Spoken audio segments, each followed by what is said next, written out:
Greetings all, it's Dr. Bankhead here at The Struggle in Thinking Out Loud, and the topic of this video is divorce.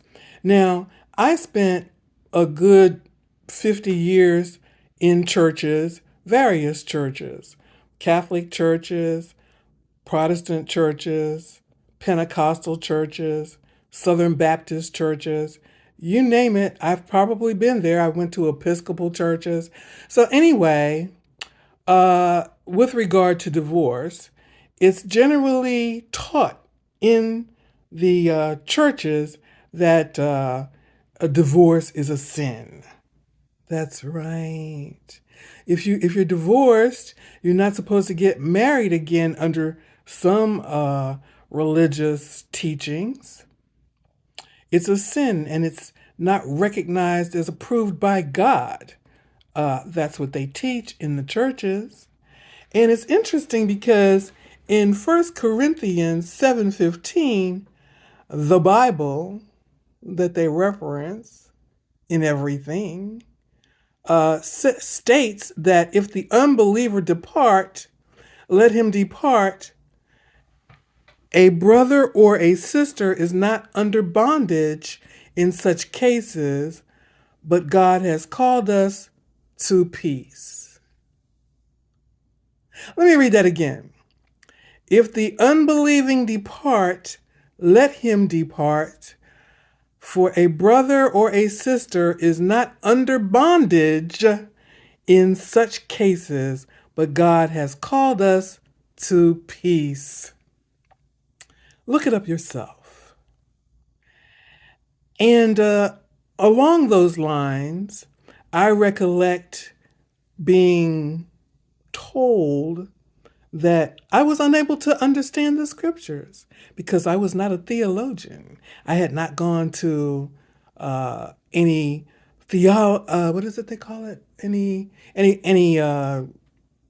Is it? Well, anyway, I had not gone to any school to study theology, which is actually a good thing because my mind was free to interpret what I was reading for myself. Yeah, I know how to read, and I'm not illiterate.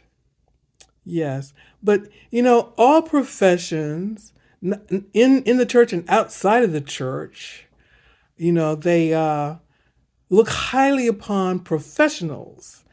Professionals have gone to school to study a certain topic. And because they've gone to school and they've learned that topic, they're considered to be professionals, people who are able to understand what is being done in that particular profession. But I beg to differ. You do not need to have a degree. You do not need to be acknowledged by any particular school of thought for you to have your own thoughts about a subject. And that goes for whether it's medicine or dentistry or the law. You can pick up a book and you can read it. And the fact that your interpretations might be different than the interpretations of the so-called professionals does not mean that there's an error in your interpretation. In fact, if it's your life, you need to be in control of it yourself. Don't leave the control of your life in the hands of anyone else. Those decisions will affect you permanently and forever. So yes, if you're married and you're not at peace, you're not to be in bondage. No, you're free. You're free to choose to do what you need to do to live your best life. And this is Dr. Bankhead at The Struggle in Thinking Out Loud, and I'll be back for a little bit more on a similar topic. All right.